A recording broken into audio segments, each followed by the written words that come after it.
in to make it more interesting. Round 3 of the Proud Sound tent will feature the reigning Sugar Mass monarch, King Juicy, former monarch, Queenie G, former National Junior monarch, and the only back-to-back Culturama monarch, Hollywood, the 3 times crowned National Calypso monarch and 6-time crowned Culturama monarch, King Astro. Culturama Calypso King, I sauce up the 6-time crowned National Calypso monarch, King Socrates. The 4-time crowned National monarch, Miss Independent, National Calypso monarch, King Craig. With all these royalties, eager to stop the authority, the people's defender, Big Rice, and the witty king, Unexpected, is ready to turn things around, along with Queen Kibby, Lady Currents, Lady Diva, Royal Rissa, Godfrey, Decider, Polo, Pyro, Freddy, Queen T, and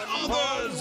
Sunday 23rd is the date, Spratnet is the place, and 7 p.m. is showtime. Admission by tickets just $20, and you can pick up your tickets at BCA on Central Street, or at the Spratnet, you'll pay $30. So, it's Kaiso, this coming Sunday 23rd at the Spratnet for Calypso in galore for Sugar Mass 54. This song is about Caribbean unity. They say you sang that's already.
The Mega Ball. You could win more with the Mega Ball. Pick 3 and pick 4 and you could get all. Yes, playing Pick 3 and Pick 4 with the Caribbean Lottery just got more rewarding. Now you can win more with the Mega Ball. For just an extra $1, increase your winnings by $1,000 with the Pick 3 and a big $10,000 with the Pick 4. Don't wait, play today. Play Pick 3 and Pick 4 with the Mega Ball at Caribbean Lottery agents island-wide. You ready to win a little extra? Then get on the ball.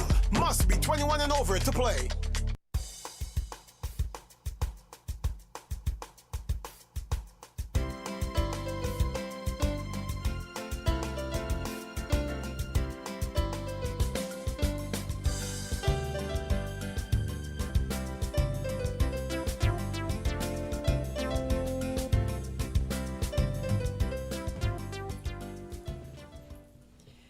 Good morning to the regional and international diaspora, to the Federation of St. Kitts and Nevis. Once again, a pleasant good morning.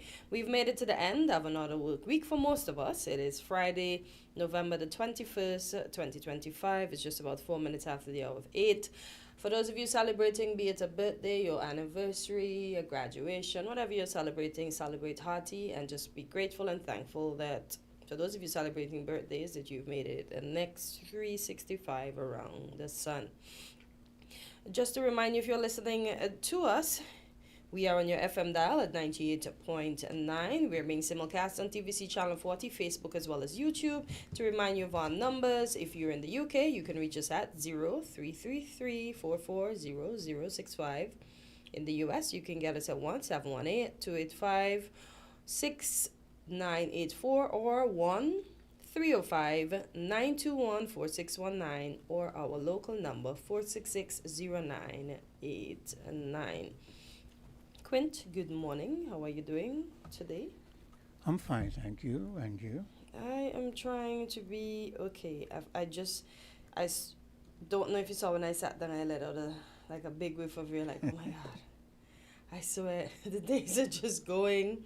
There's so much to do and so little time. I need a week just to sleep and then wake up refreshed. Okay. Because between everything I have to do, I swear, it's just plenty things happening. Today at 9:15, we'll have, I must say, the handsome, jollyful Dominic on from TDC. He'll be speaking about their Holly Jolly Shop TDC Christmas promotion. So at 9:15 a.m. this morning, tell a friend Dominic will be on offering the TDC specials for Christmas.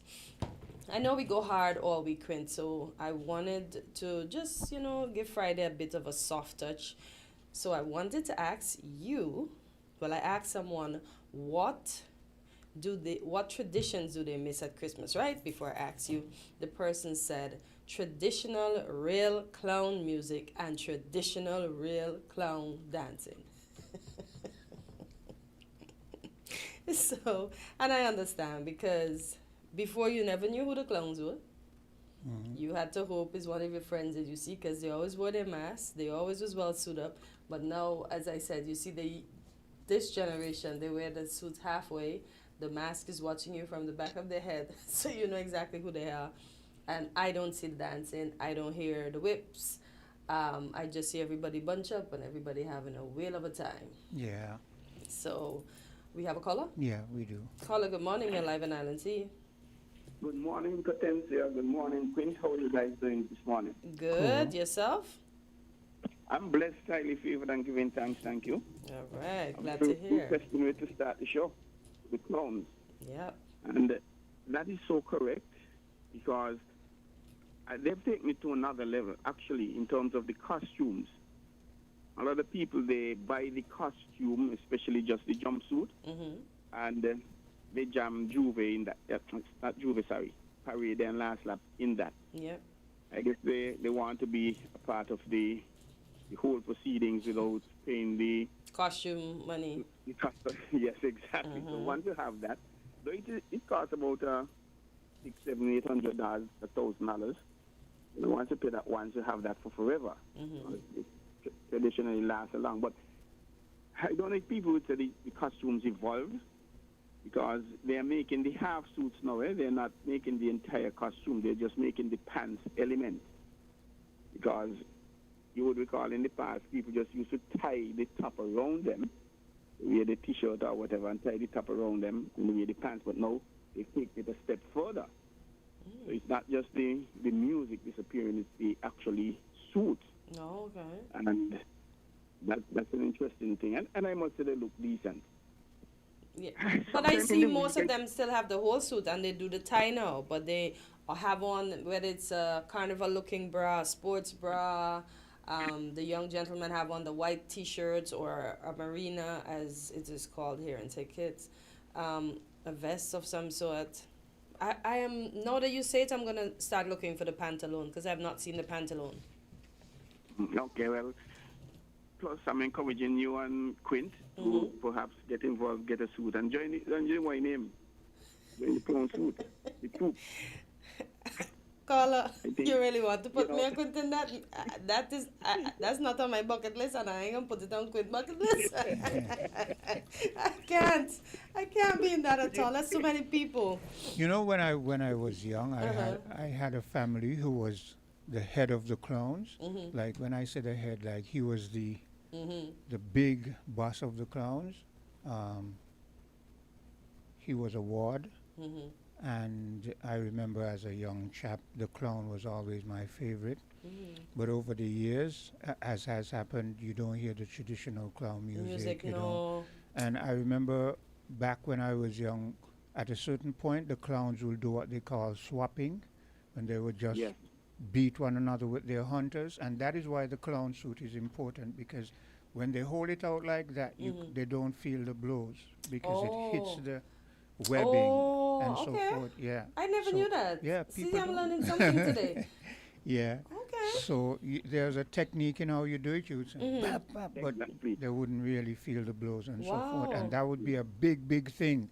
And just like how people were afraid of the bull, Mansion Bull, people used to be afraid of the clowns because when the clown coming down, you better clear the way. So where me being not from here, where did that clown tradition come from? Because when I moved here, I knew the music, I saw them, as I said, I didn't know who was on the there, ever knew who was on the there. Well, Africa was here, and he said has a roots in Africa, Okay. and then when they came over here, it sort of morphed into what is happening here on the plantation and so forth.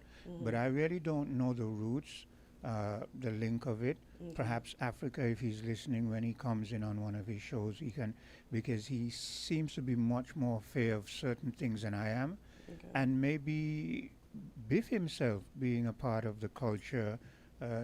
Biff, you were head of the culture department for some time, were you not? Yes. So I was the director of culture. So could you give And us a synopsis history of the clown? The clowns? Yes, from what we understand, Governor de Pointy, a French governor, as remember we were French at a point, he was into culture. And generally, these governors and princes, they normally have entertainment, either for themselves when they are sad, to lift them up, or when they are having events. And they would have had a joker who's always there. Biff, And if the Biff, joker hold a second there. Let me correct myself. I think it was the bull that Africa said had roots in Africa. So let me make that clear before. Go ahead now. Yeah. Okay, so you're a joker and you didn't make the king laugh, you stood the risk of being executed. That's way back in the English days. But the point here, it is said that he invited persons, clown troops, performers from France to perform for him at his estate up at the St. Peter's region. And as Africans, we are very good copycats. And the Africans, they mimicked them, and they eventually learned what they were doing for various reasons, for their entertainment, to relieve the stresses and what they were going through. And as a means of laughing after the powers that be, the colonial masters, so to speak. And hence it developed. And we have it here. And we might be one of the very few countries that actually, there's a different type of clown, as you'll see on TV with the big nose and the the hair and the big shoes and things like that. But that is separate to how we would have had it. And there are specific dances actually that seem to be dying, the dances. Yeah. Because everybody just get the suits and jumpsuit and want to jump up and whine and walk up. Well, the dance and the music. Yes. Because we don't hear the music anymore amongst. Before you could have, the clowns were coming when you heard that music. You look forward to that. And one of the things they had was these ladder bells. You know, that just flashed in my mind. I was just thinking that is another thing that is lacking. When the clowns were in your vicinity, you would know because you would hear, tinkling bells. Yeah, when they walk. A lot of bells. Yeah. a lot of bells. A lot of bells. Yeah. And it's really a nice sound, eh? Yeah, and, it is. Quint was right with the swapping.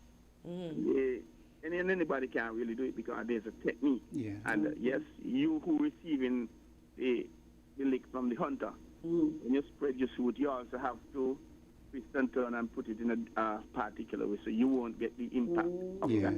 Okay. There's a rosette that used to be on the clowns to identify which troop you are from. But that has disappeared as well. It's like the license plate to say, I belong to Quint Clown Troop, or I belong to Cartensia Clown Troop. But I'm here wondering, Cartensia, could you imagine Quint in a clown suit and he locks flying up and stuff?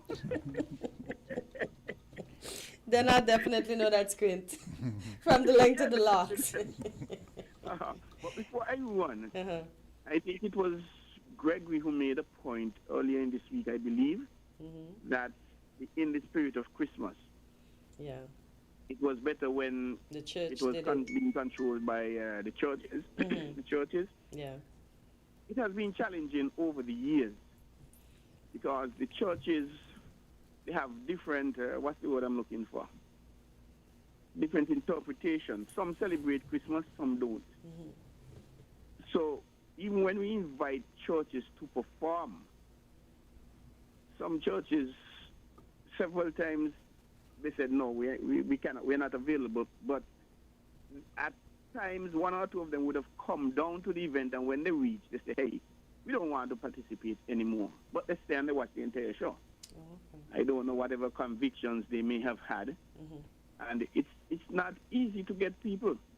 Sometimes 2, 3, 4, 5 performers you have for the night. Some call you and tell you they're not coming, and some call you late, and some don't call at all. So when you're taking a roll call at the start, everybody's supposed to be there for 7, quarter to 7 or whatever time. They just don't show up, so it's challenging. You also referenced the prison band on the last night. Whether we like it or not, the prison band, that's the biggest night. It has always been, even before my time. Yeah. As director of culture, for various reasons, the mothers bring their children to see the prisoners, friends and families and things like that. But they do some good music and good entertainment as well. Back in the day, before Elimat and Steel Band really took over, the prison band used to be the #1 band. There was a prison. What do they call the head of the prisons, right? And prison warden, superintendent. Yeah, prison warden, superintendent or whatever, and he had a band. I don't remember. Was it Val Morris? Yeah, Val Morris. He was superintendent at the time. Okay, and he was also into music. And yes, and his band was the #1. That's what people look forward to at the end of the year. But then when Elimat and Coca-Cola and some of those other steel bands came, he kind of pushed out the police band gradually. Well, I remember, strangely enough, the police band was one of my favorites. And when Elimat, even when he was and the jazz brass were in the prime, somehow Grandash, Tones, and the police brass, yeah, I like them a little more than Elimat and the jazz brass. Yeah. I don't mind, but I just like them. And the police brass, that faded away because Nigel Numpy Williams was retired. He's now living in the States, in Oklahoma. Good morning, Numpy. How are you, sir? With his wife and family. Okay. He was the musical director for police brass. And they faded away eventually quite a few years ago. But he stayed on in the music.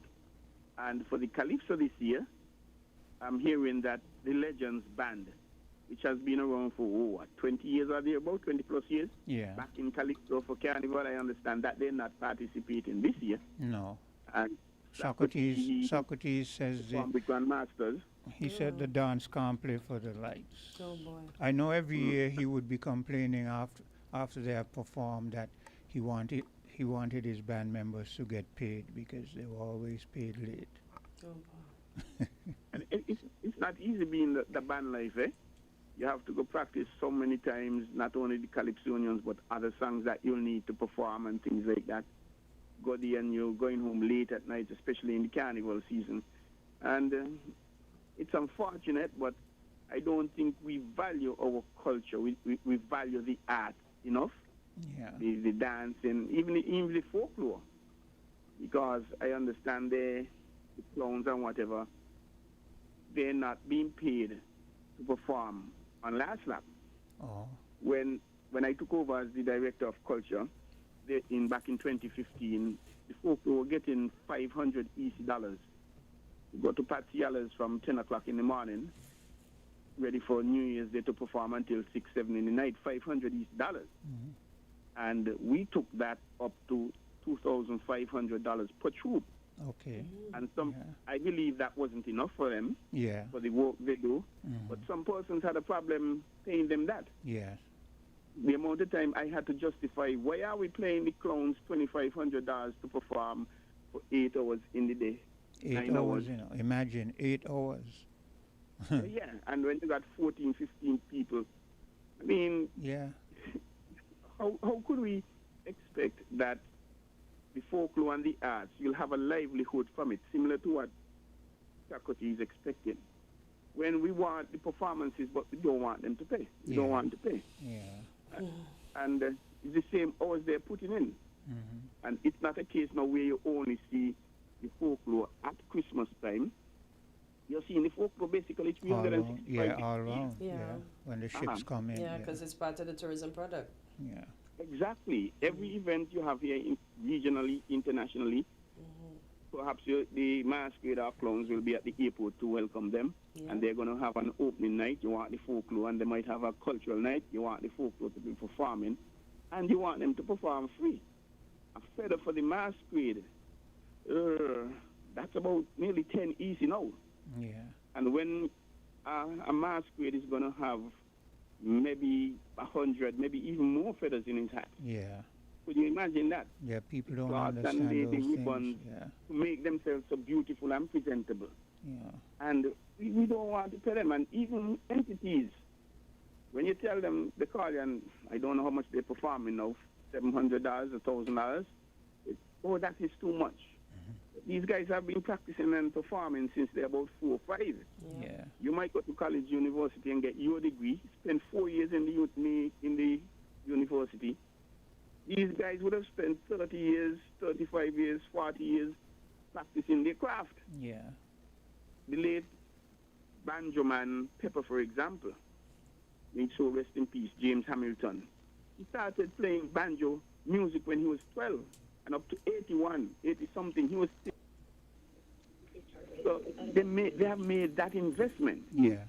And I think I'm really appealing to the government and the corporate community to pay more respect to the cultural art form, the creative economy, and give them what they want. Yeah. And I another agree. thing I'm going to gripe about, guys, these lot of scholarships we're getting from Taiwan and Cuba. Yes, I thank those countries, and it is good.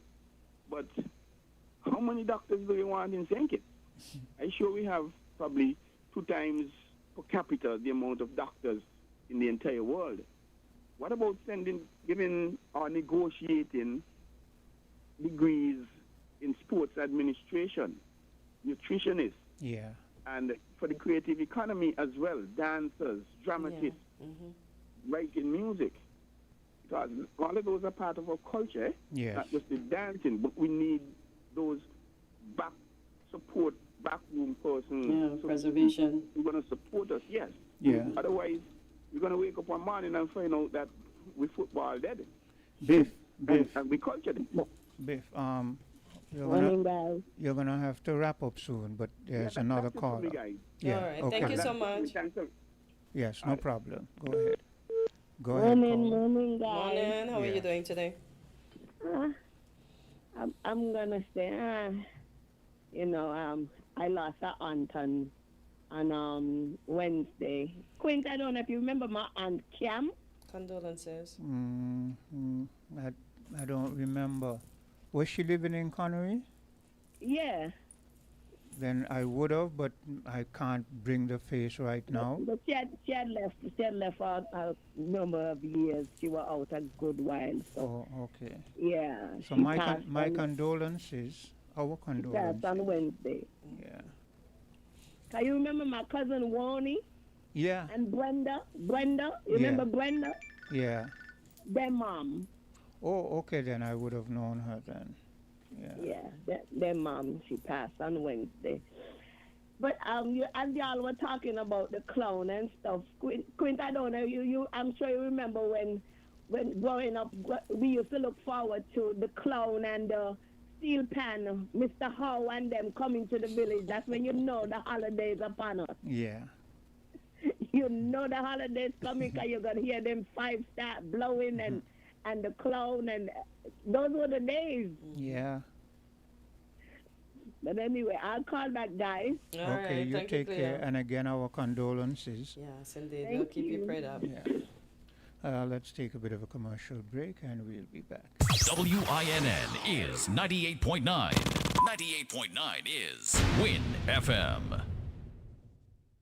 Here are your Hartsford's Value Mart IGA specials. Running November 13 to November 26. Now, our Value Club Blue Tag specials.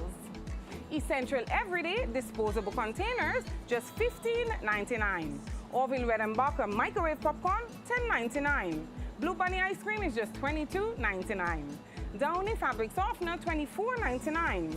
Gain liquid laundry detergent, $26.99. Renews it air freshener is just $7.49. And now our very low weekly value deals. Essential everyday barbecue sauce, $7.99. IGN Essential Everyday Cereals, $9.99. Essential Everyday Spray Cooking Oils, $9.99. IGN Essential Everyday Chunk Light Tuna, Water and Oil, $3.49. White Rain Shampoo and Conditioner, $5.49. The Colgate Toothpaste, $7.99. Shop Smart, Shop Value Mart. Tell them in Spanish. Sea listo y haga sus compras aquí en Value Mart. If you need protection, you need one who you can trust. To secure your investment, you need one who'll do you just. TDC Insurance, you're the one that you can trust. TDC Insurance, you're always safe with us. TDC Insurance is your go-to insurance company for all your insurance needs. We take pride in offering you the best solutions and ensuring our customers are fully satisfied. TDC Insurance, we take good care of you, guaranteeing you peace of mind. You're always safe with us. This Christmas, add postpaid for a festive win-win. We're gifting you a 50-inch smart TV or a $400 Amazon gift card. When you add a Flow postpaid mobile plan to your home internet, you can celebrate the most wonderful time of the year with a big screen or big shopping. Let us upsize your TV or clear your Amazon cart. Either way, you come out on top. Add postpaid to internet today for your festive win-win. Visit discoverflow.co for more info. Terms and conditions apply.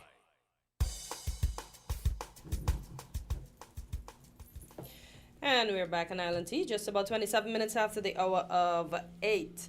And I was wondering what other traditions we remember growing up as children that are slowly but surely fading out. I remember in Ghana, they soaked fruits. I don't know what it's called here, but it's a carambola. In Ghana, we call it five fingers. Ours is... We call it both names. Both names? Also, yeah. Okay, and star fruit too? Yeah. Yeah. So we would soak that, but ours is sour. But they'll soak it in rum with sugar and other fruits. Quint that thing soaking since January, you know. So, by December, all them fruits dark. And then everybody just there, all the women just baking up a storm before Christmas. So when you come, you get a nice Christmas cake. Yeah. Listen, and we have this next dish in Ghana we make called pepper pot.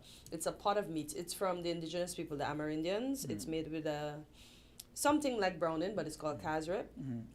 And it's stewed down with various spices and cinnamon and clove and, oh my God, oxtail, beef. You could use pork, whatever meat you like. My dad makes a mean turkey pepper pot. Yeah, but... Also, your dad could cook. My dad is an excellent cook. Okay, so I tell people in the older days, men didn't look down on cooking, you know. No, my dad is an excellent cook. My dad, even when he moved here, he learned to make a dumpling. So I enjoyed my father's coconut dumpling with his saltfish. So my dad's a boss in the kitchen, I think it's because of Christmas that I really learned to bake. Oh, okay. Because when Christmas would be coming around, my mother, I would see her get the bowl with the flour and a whole lot of butter and a lot of eggs, and then put it and then beat it. Yeah, look at us long time thinking that was fun, and every minute we take a little piece with the sugar, right? And the big thing was when she finished, she would give us the bowl. And that, you understand? So that is where I learned to bake, because, and so forth. So, yeah. But these days now, I think since my kids have reached a certain age, Christmas is like it's neither here or there. And that's sad. For me, I just go through the motions, and because I'm more of a recluse, and I've lived most of my life alone. Apart from the few years when I was involved with my kids' mothers, I've been alone, alone. Okay, so you don't do the Christmas and thing. it's like I love Christmas music Mm-hmm. because I play it, but I'm I'm not like some individuals who, when they're alone, they feel lonely. Mhm. I I I enjoy my own company. There's so much that I can do. I can play my music, read a book, write a book. I mean, there's Mm-hmm. so much I can do. So I don't know. Yeah. If and when I was involved, though, Mm-hmm. with my kid's mother, or uh, the, apart from my kid's mother, there have been one or two other women I've been involved with during the course of my life. Mm-hmm. I think I still can count them on one hand. And those were enjoyable times as long as they weren't stressing me, you know what I'm saying? Because I don't like stress. And it seems like part of being involved with a woman is stress, so so I don't know if I look forward to at this stage of my life to being involved with a woman, because the back of my mind I'm wondering if she'll bring stress into my life, and I don't need that, you know what I'm saying? And say one, say two, because I'm not going to bring stress into people's life, so I don't want you to bring stress into mine. Do you understand? Okay. I am not one of those who feel like because you're involved with someone or you love someone, you have to take all the nonsense they bring. I feel that we're grown enough that if something happens and we have a disagreement, let's hash it out and don't continue this everyday bickering, and tomorrow you're bringing back up the same thing. I cannot and will not tolerate that in my life. Okay. Well, we know relationships are hard, so I guess we deal with it, or we decide not to deal with it. But as we go back to, excuse me, the Christmas traditions, I look forward to my mom going to town. That time when Ice Apple was Ice Apple, she'll buy a bunch of those. She'll buy grapes, she'll buy walnuts, she'll buy, oh my gosh, now my voice wants to go. All the variant nuts. They had the bag with the mixed nuts, and on Christmas and the remainders of the holiday, you always had something to get. Be it the cookies, the Danish cookies that we eat any time of the year now, those were considered Christmas cookies. And then after they were done, those pans will be used the following year as baking pans, because those times, I think back in those days, those things did not rust as quick as they rust now. Yeah, you're right. They were more durable. And as I said, irons from back then didn't cut out for years upon years upon years. Now everything cuts out easily. As I said, they just build things now for you to buy a new one in less than months. Caller, good morning. You're live on Island Sea. Yes, good morning, Cortens here. Good morning, Brother Quinn. Good morning. to all the listeners. And I think when I chimed in, it was the voice of the sport reporter guy, Troy Biff. Yes. Troy Biff, I'm a follower of you, I'm a fan of you, and I am glad you made that perspective. Very well done. We have to look into what we have and cherish what we have. Our values, from the masquerade to the mummies. Oh yeah, the mummies. They're faded too. Yeah. Oh boy. It's a lot of old things have faded. The mummies, nigger business, giant despair. I think there's a little bit of it, but not much. What's giant despair? There's this with these individuals. I can't describe it fully, Okay. but there's this guy who does it every year, I think, and they have these big sticks, and they would come and they would do some performances. But he was speaking to me sometime recently, and he's up in age now, right? And he was telling me that he's suffering from ailments about his body and so forth. So I was saying to him, "How did you get that?" And he said it's from playing the giant despair. And I didn't know. He said, "You see those sticks that we have? There's a technique in how you would hit and that kind of stuff. So sometimes you get hit in a place and it gets swollen, and over the years, So I tell you, those ports they're not so easy as they look. Yeah. They were like warriors. Like Yeah, warriors. yeah. That's a demonstration of how Hold a second. Hold a second. There's another caller. And Cortensia, after this break, we have John, who's going to come in and keep our company. So you're going to go over on the other side after the break. I don't know if you were informed, but I'm told that he should be a part when he's available to come in and sit in on Fridays and give his perspectives. Okay? Go. Hold a while. Welcome. Go ahead to the other caller. Yes, good morning. Yes. Morning. It's interesting that some folklore seem to survive the ages, whereas others don't. Yeah. You mentioned some of them. And I wonder if it's anything to do with the music, because, you know, the musical accompaniment. Yeah. Carry the whole culture. Clowns and bulls and you know. I think so. Masquerade and so on, yeah. Yeah. Okay, so maybe that has something to do with it. But I could understand the pain that the previous director of culture was going through, in the sense that our culture does not get the kind of national recognition it deserves. Yeah, I agree. And he's completely right when he says that they should be able to at least get scholarships in the arts. Yes. You know, rather than because that's part of national development as well. Yeah. You know, the case can be made. And there are countries who, just from their cultural representation, it adds big to their GDP. Of course. Yeah. Yes. I mean, you just have to think about our big brother to the north and their dominance in culture worldwide. Yeah. You know, or the Jamaican penetration with reggae. Yeah. So, yeah.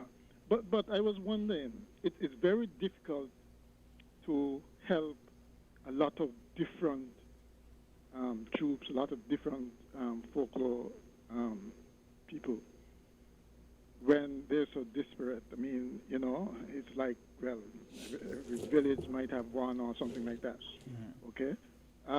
What may, and it's necessary that why the fact that it's so pervasive and, you know, and widespread, it's necessary to at least get young people interested and continue, right? But like I said, if you want a national thing, you're gonna have, just like how we had we had a national choir.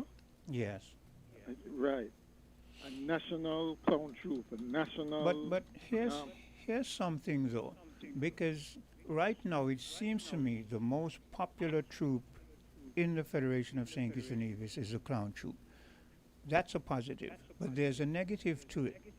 Do you know how that happened, though? Because it just seemed to have exploded. It's because from what I saw, it seemed as if though the younger generation, when I say the younger, I mean just those above toddlers, they were so enthused with it that they started harassing their parents that they wanted to be clowns, and as they got older, their parents would let them participate, and the other older just above them bought into it because, you know, it's a popularity thing. As long as you see enough people getting involved in something, it becomes a trend, and that is how it has advanced. But what I'm speaking to is the fact that here's this. I'm going to ask a question. The question is, if the young people seem to be enthused with the culture and they take up on it, does that give them the right to change the culture so that down the line you can't identify the real roots of the culture, where you find they're wearing just the top? A lot of older people are not enthused about the way and the disrespect they seem to be showing to the clown tradition. Yeah, people will say that culture is a dynamic thing. You know, it doesn't just stay in one form all the time. Yeah, but what makes the question is the evolution into what it is becoming, is that a good representation of the culture or not? Because I think one of the reasons the clowns probably was so popular is the incognito aspect of it. You know, I Nobody always knew. remember. Yeah, I always remember, you know, looking on at them, and then somebody will come over to me, lift the mask, and it's somebody I know, you know, Yeah. who I didn't think would participate in it. But that was Okay? our generation. For me, the younger generation, because remember there was a point when we're well aware the clown had faded off, and the main you used to see were the masquerades. Every year, everywhere you would see the masquerades. But then there was this resurgence of the clown. Well, here's another thing though. In relation to what you just said about culture being evolving, what makes it culture? Isn't it culture because it has a link with history? Isn't that what Sure. makes it? Well, so Sure, part of it is tradition. Yes. But at the same time, just like how the society evolves, you would expect that the whatever new Trend. aspects are Yeah. happening in trends Yes. and so on are happening in society would find itself impacting the traditional culture. That's where the evolution comes in. Okay. The question though is it in a positive way? Because you don't just put on a clown suit and then take off or pull down the top half Yeah. and still dance and so on and say that you're a clown. Yeah. Okay. You know, Especially, especially when, like Biff just said, a lot of them don't even understand that the suit itself is part of the tradition when you come with swapping and so on, that you had to have on the whole suit if you're going to swap. You understand? They don't know that. Yeah. Yeah. But like I said, I mean, it's important to get national help, yes, and help from the business community and so on, okay? But to get that, one, you have to show the kind of perseverance and seriousness, and so that you make a national, you can make a national clown, national masquerade, national bull, whatever, okay? And that gets the support.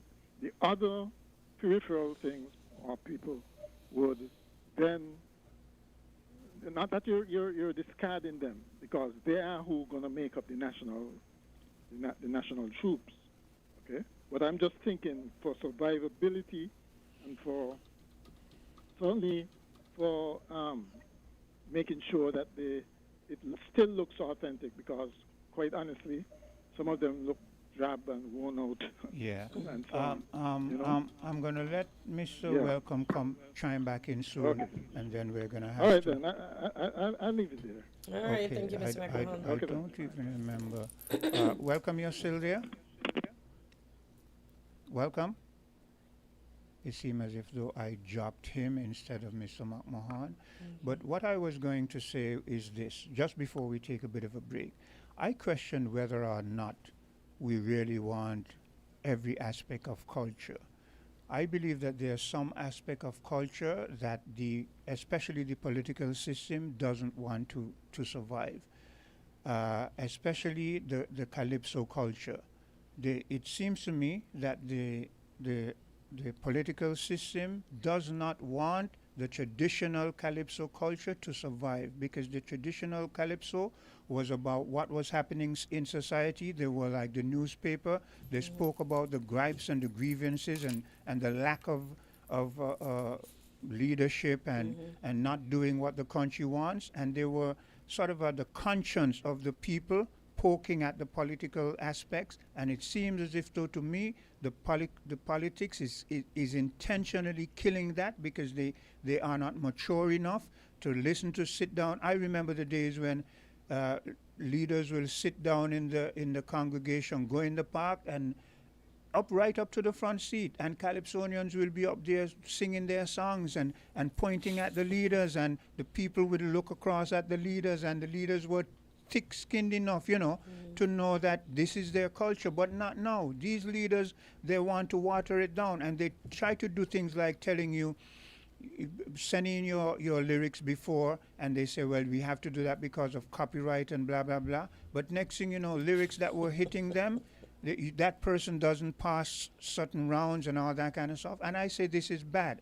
So you only want certain things like the clowns and certain things that don't really hit at you, but the things that kept us on a moral trend, kept pointed the finger at the moral and the ethics of a society, you don't want that. So no wonder today we have leaders who feel that they can just come in and do as they like, and you're not supposed to tell them anything because they're not thin-skinned enough to even understand and listen and let the culture survive. Okay, so I'm going to take a bit of a commercial break. Having said that, I know I would have ruffled some feathers as I usually do, and sometimes I intentionally ruffle feathers because I feel we don't want leaders who are like little babies, and soon as you say something or you sing a song, they want to find some way to get back at you. It is a part of our culture. It came with us from Africa.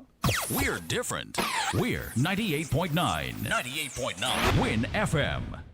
Here comes the Mega Ball. You can win more with the Mega Ball. Pick 3 and pick 4 and you could get all. Yes, playing Pick 3 and Pick 4 with the Caribbean Lottery just got more rewarding. Now you can win more with the Mega Ball. For just an extra $1, increase your winnings by $1,000 with the Pick 3 and a big $10,000 with the Pick 4. Don't wait, play today. Play Pick 3 and Pick 4 with the Mega Ball at Caribbean Lottery agents island-wide. You ready to win a little extra? Then get on the ball. Must be 21 and over to play.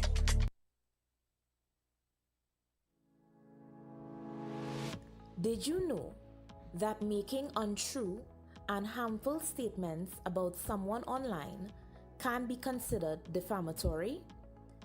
Defamation occurs when a statement damages someone's reputation, exposes them to hatred or contempt, causes others to shun or avoid them, or discredits them in their profession or trade. Certain videos, posts, or photos shared online that make such statements can lead to serious legal consequences. It is important that you protect yourself by always being mindful of what you say on social media. Always verify your facts, avoid spreading rumors, and remember, words have power. When it comes to social media, always think before you type. This message was brought to you by the St. Kitts and Nevis Bar Association.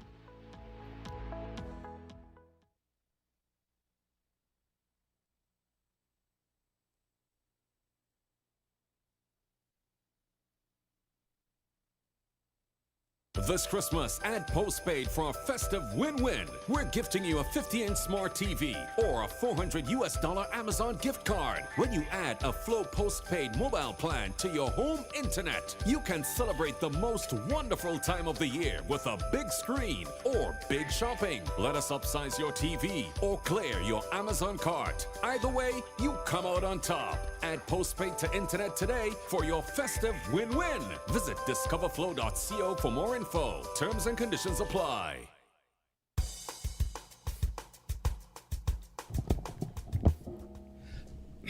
And we're back on Island T. It's just about 8:48 in the AM, and we welcome John into the show. John, you have anything pressing you want to bring to the fore? Welcome. Good morning. Good morning. Thank you for that welcome. Yeah, my name is John Francis. I was listening very eagerly on the way here in the car with the conversation that's been going on, and it's actually that was the type of conversation I was hoping to have today. Oh, okay. And I back on with the culture. I think it's the time of the year. It's they call it silly season, so let's be happy. But Quint, you just mentioned Calypsonians not singing things that were ruffle the politician's feather. I think Unexpected still does that. He may not get to the finals, but he's singing about the smart hospital. Yeah. He even said if you get in an accident and you lose your head, maybe you could leave it at the smart hospital and come back and pick it up in 2 weeks. I'd be like, Unexpected, Just like to make people laugh. Unexpected is unique. He's a creature within himself. Yeah. And he is almost like people look forward to hearing him. But he's one of the few. It seems as if though Unexpected doesn't care. He has a topic and he knows that he's gonna look. He's come with some real hard hitting topics, you know. Yeah. You understand? And you remember the song "Full of Cups and Full of Forks"? Yeah. And he had Dougie and Justin Tollem down there laughing. Yeah. So he's one of the few. It seems as if though, for whatever reason I don't know, a lot of the new Calypsonians, they're feeling like they have to go with the flow, tone it down and don't ruffle feathers, you know, and some of the older ones, they're not too enthused because they feel that they're being stifled. They cannot come out and, you know, if they come and they sing songs, they're eliminated as quick as possible and so forth. So, yeah. Okay. We know the tradition of Calypso. Calypso, we all know, comes from the griot, the West African art of storytelling, social commentary, and it's been with us for as black people for a long time. Yeah, we brought it with us. Yeah, and those are the things that sort of kept our moral standards, kept our moral, you know, kept us aware of ourselves.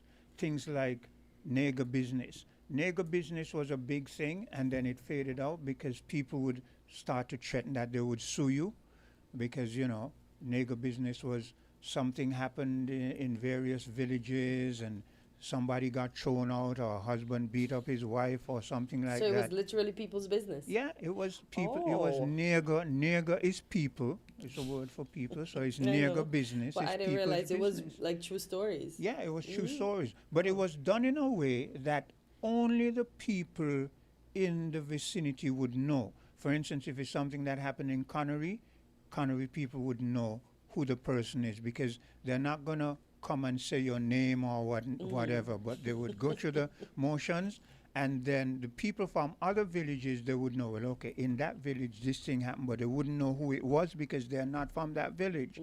But what happened over time is that people, in the modern era now, people started to threaten and say, I'm going to sue you and blah, blah, blah, and there was this fear instilled, and that sort of faded away. Hello, caller. Caller, good morning. You're live on Island T. Good morning to everybody. Good morning, day. Greg. Let me just lowering in my radio. Well, my phone radio, that is. Yes, and greetings once more in Jesus Christ's name, the only Savior of sinners from the sins and from hell through faith only, according to the Bible only, and the second person of the eternal Trinity. And like I just normally said, we need to become a republic and get out the British Commonwealth, and the quicker we do that, the better it is, at least in one certain way. Now, the concerning nigger business, I hope that never come up again. It was a very terrible, awful thing. Why? Why? Somebody depicted your life? Culture, Greg. Somebody? No, it ain't anything that goes under the color of culture is correct. No, I have seen what they have done to others. I have seen what they have done to others, and they even call names and that sort of stuff, and it's not nice. Okay, well, Yes, I'm not aware. yes, it is nice to you, the listeners, until when they start playing you. Can I jump in a little bit? Hello? Can I jump in a little bit? The nigger business and the culture of singing and social commentary, not just political, but social commentary. The Africans that went into the Americas, who was picking cotton, while we were here picking, some we pick cotton here as well, but in America, cotton was the big thing.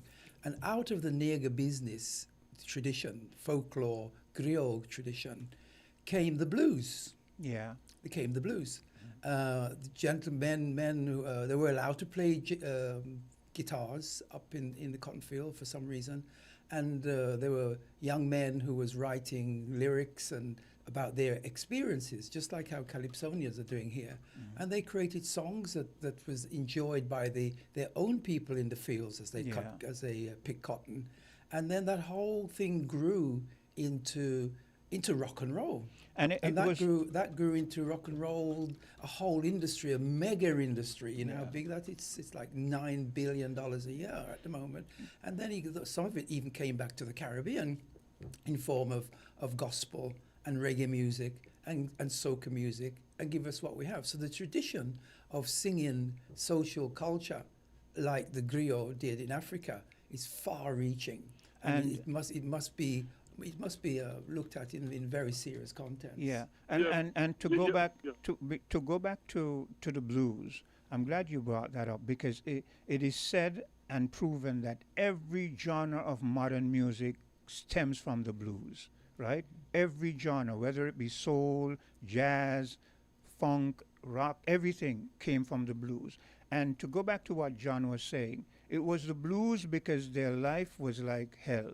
It was the blues because it depicted, that is why mostly when you hear blues songs, they're sad songs, right? So, yeah, go ahead, Greg.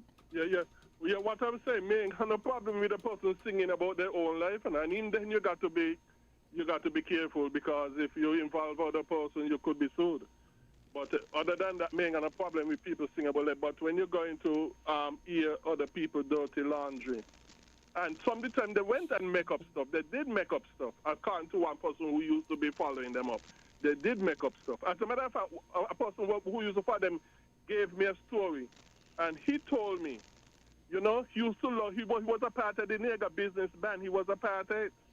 And he loved with the rest to go and play people. But one time something happened to him, and they were going to play him, and he let them know, hey, you all can't do that. So it shows you.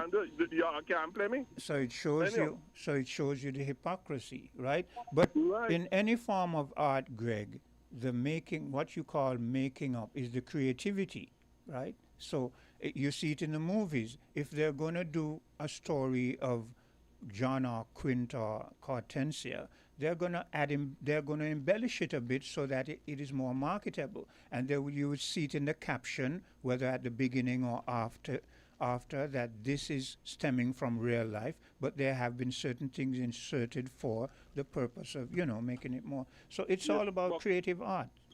It's more than that. Quint, even WinFM have rules about when you're talking about other people. Even WinFM have rules about that, because WinFM ain't want to be liable for anything, and WinFM is correct with that, very correct with that.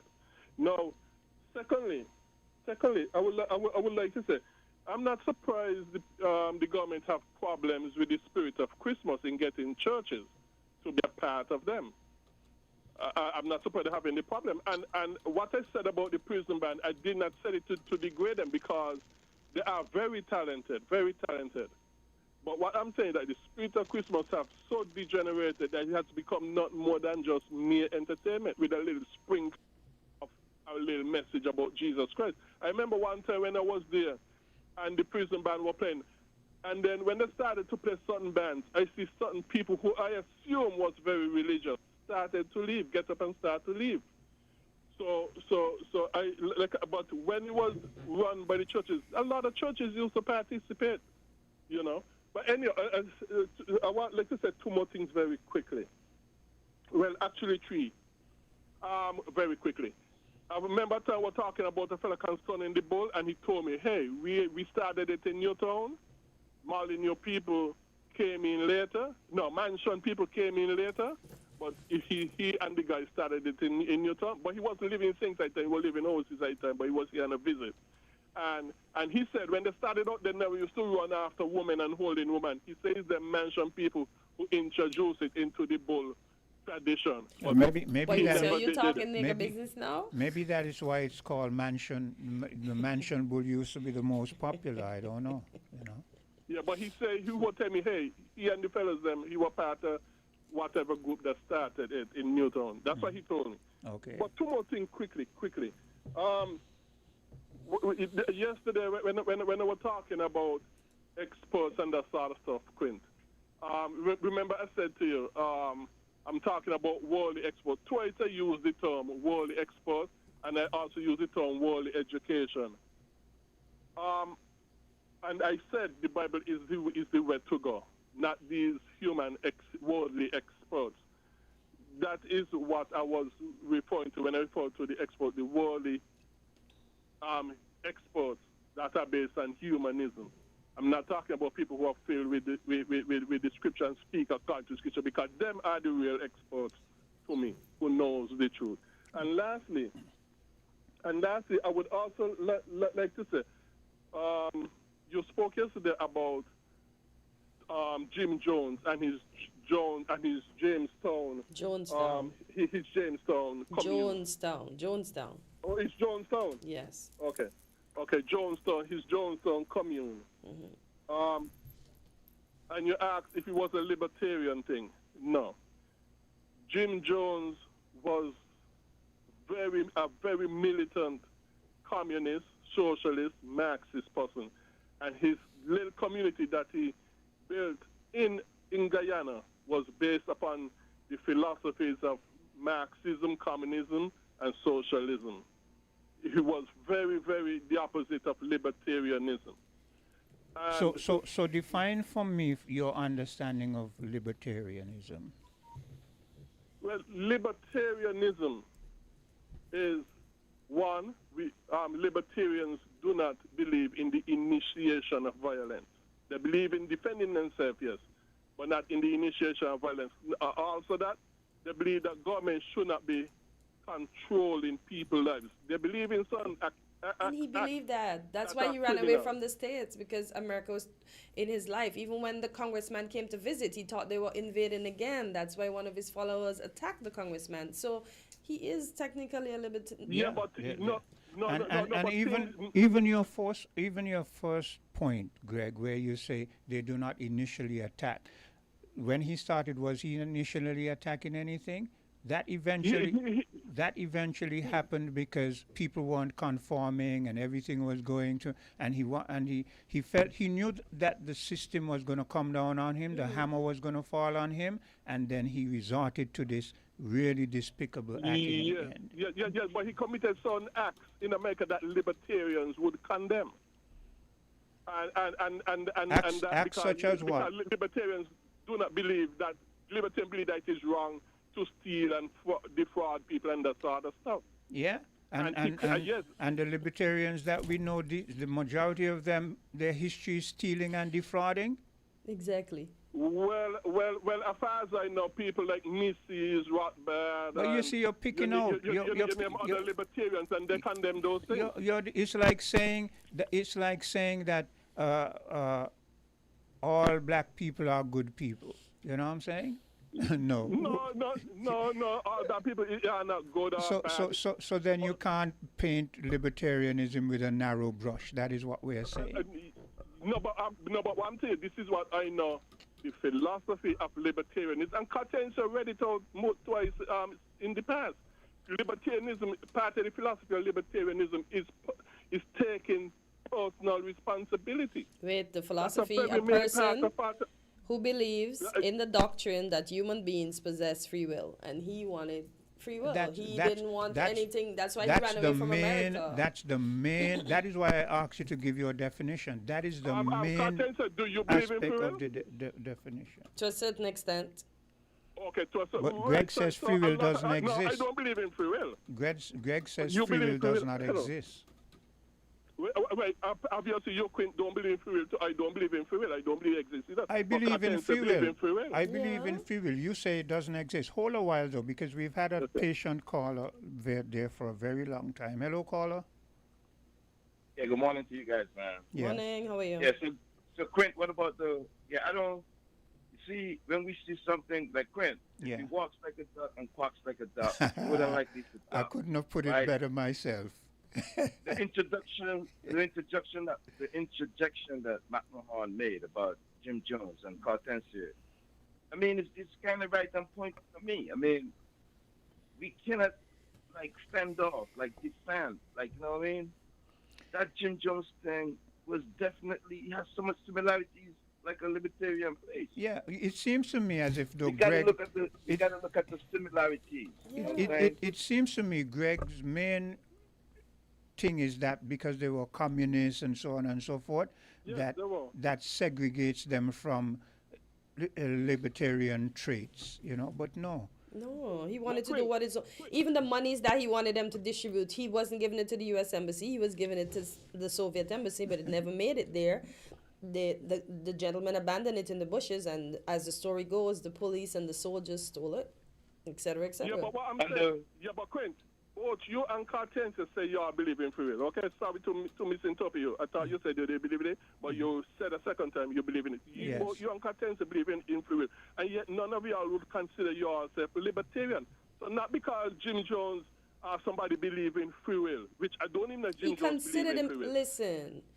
Didn't necessarily mean that he was a libertarian. Believing in free will doesn't mean that he's a libertarian. Well, he should have stayed in the U.S. and run his cult and not take it to Guyana, where he thought nobody would have interfered. But people started sending messages. Again, Greg, you tend to paint things with very broad brushes. Here's what Greg is trying to do now. Greg is trying to say, because we say that we believe in free will, that we're saying here's where you can sort of differentiate. When you have individuals who say we believe that our will is the one that should persist and no one else should have anything to do to curtail our will. We believe in free will, but we do not believe that what we do in our freedom of expression and existence should impede and infringe on anyone else. Exactly. Right? Libertarians feel that they should be in this proximity where they should be able to practice and do whatever, and no one should, any laws are supposed to be able to think I used to follow up libertarians. Libertarians believe that you are not supposed to violate the human rights of others.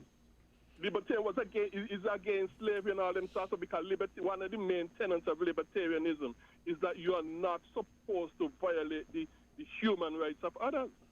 Read Rothbard, read Mrs., read Lou Rockwell, read people who are libertarian. They tell you all these things. I don't know where you got your definition from, because it says an advocate.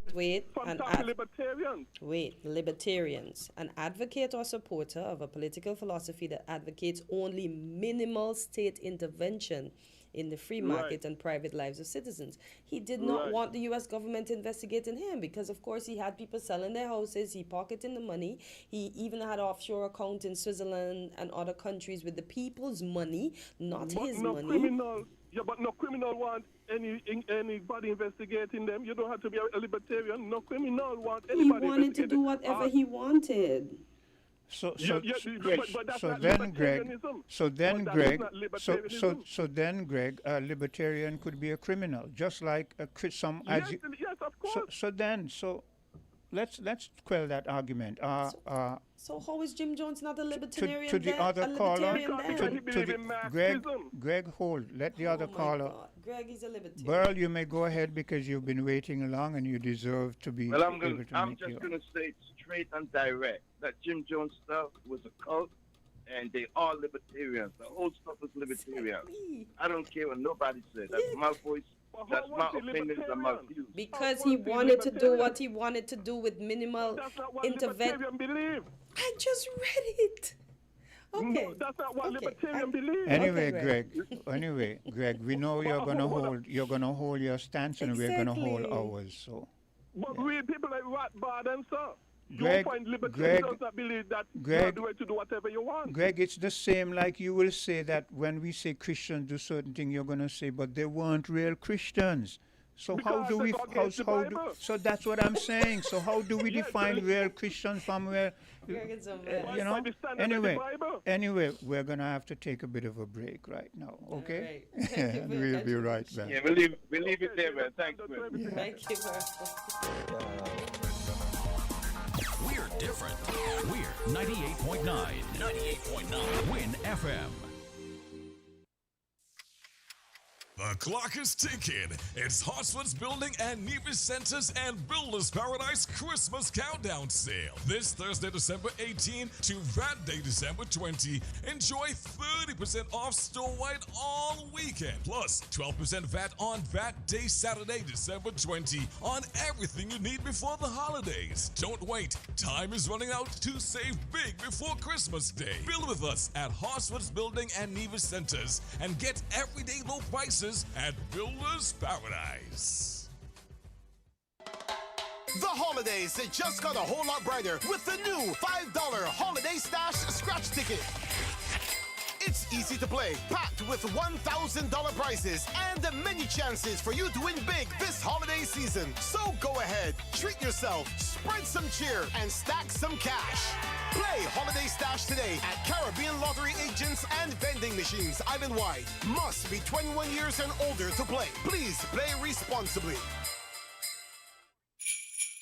'Tis the season for dreams to come true. There's Santa for the kids and CIBC Caribbean for you. Whether it's a house, land, vehicle, or upgrading your home, CIBC Caribbean can support your dreams with the financing you need. Enjoy incredible cashback deals with mortgages and land loans. Plus, your approved loan gives you a chance to win up to US $5,000. Apply now at www.cibccaribbean.com/sweeten the season. Terms and conditions apply. Did you know that if your will is not executed in keeping with the legal requirements of St. Kitts and Nevis, it may be of no legal effect? If you are thinking of making a will which deals with how your property should be distributed upon your death, you should ensure that this will is properly signed. If you are thinking of making a will, it is important that you sign this will in the presence of at least 2 witnesses. Each witness must then sign the will in your presence. It is important when choosing persons to be witnesses that such persons are not named in your will as beneficiaries to any gift. If your witnesses are also named as beneficiaries under your will, they may be unable to receive the gifts that you have left for them. This message was brought to you by the St. Kitts and Nevis Bar Association.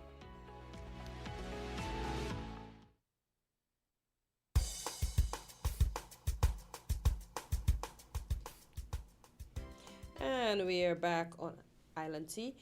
It's just about 11 minutes after the hour of 9, and Quint, what do you think about... And we have a caller. Okay. Caller, go ahead. You're live on Island Tea. Hey, good morning to you all. Good morning. According to persons' account based on the experience at Jonestown in Guyana, they came out and they talked about what happened there. I don't know how many persons have read the book. Right? The reason why they don't want any kind of intervention, whether interference, whether it be government or whatever else, is because they want to do as they like.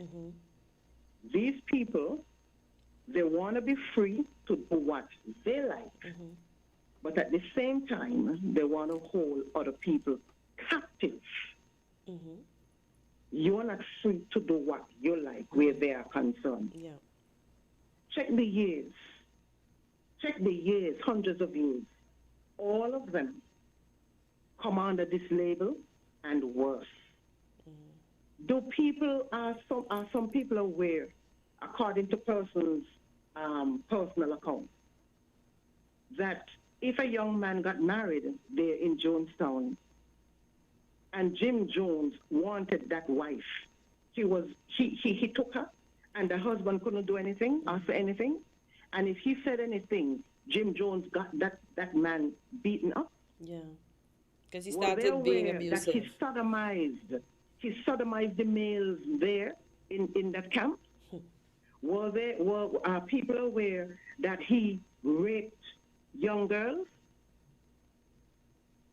Are they aware of the depth of indoctrination that the people were under, that even the older people, it seemed like they lost all sense of sensibility, as some people would say? Yeah. They see the wrong, but they were so afraid that they encouraged persons to do the wrong just so that they didn't get punished. Yeah, caller, I'm glad you made those points, because they cement the fact that these individuals wanted their freedom to do what they wanted, even if it was wrong against other people. They didn't want anybody curtailing their freedom to Exactly. do what they wanted. So I'm glad you made But- those points. Yeah, but a lot of people, they don't understand the depth of these people. They don't understand them. A lot of people I don't think that they truly know who they are because they listening to how some persons speak. You know, I say that these people really don't understand these people. Just listen to how they talk. They don't understand who they're dealing with. Why would we want them among us? And you know, something that comes to mind, right? And we need to take this. We need to take this into consideration. You see, 2020, those persons who were behind that poison, they came out and they said exactly what it was designed to do. I am not saying that everybody were privy to that information because it is social media, various platforms, a lot of other things are on it. I'm not saying that many people were privy to it. But there are people who came across prior and during, after, right? And persons came on the air and they were informing the people about all of these things that they said they would do. And the sad thing about it is, we had people among us, just like today, who came on and defended the position of these same people. They represented these people to us, black people, who have gone through years of all of these diabolical acts committed against us. And there were people who believed. And you know, this is how they operate. They are going to tell you what they're going to do. And then they have a unit that they put out to contradict that. And they will come up and say conspiracy theory or conspiracy theories. This is how they operate. But you cannot say it was not put out there. So they put it out there, and then they have this other unit that come and start to call people conspiracy theories to create confusion in people's minds. Now, if you don't know who they are, you will be confused. But who knows won't. You see this thing that is happening in Nevis, this SSZU, this SSZA? This is like the financial COVID that they're putting on the people. And just like how you had local people who have sent a lot of our people to their death prematurely. There are people now who get pregnant and since they took the vaccine and they have lost the pregnancy. Persons now who are crippled. We have young people who got the vaccine who, when time comes, want to get a child, they will not be able to get any. Men will be barren, so to speak, the women. And if they do get children, chances are there might be physical, mental disabilities. All of this is what this was designed for. They told us it was meant to depopulate. The computer guy, what his name is, he had already said that. And we had people who were defending, and now they see the fallout. None has come to even recognize the error of their ways and have a national apology to the people and try to make whatever retribution. None has done that. They're now pretending like nothing has happened, and some of them have gone in the back bushes. You're not hearing anything. But they are guilty. A lot of our people's blood is on their shoulders. And a lot of these people are ones who give the impression that they are so black conscious and they know our history. But they're the ones who are still pushing it. Am I still on here? Yes, you are. Yes, you are. Yeah, they're the ones who are pushing it. And I see the same thing happening again with this SSZA. I see it happening again. But it's from the financial aspect.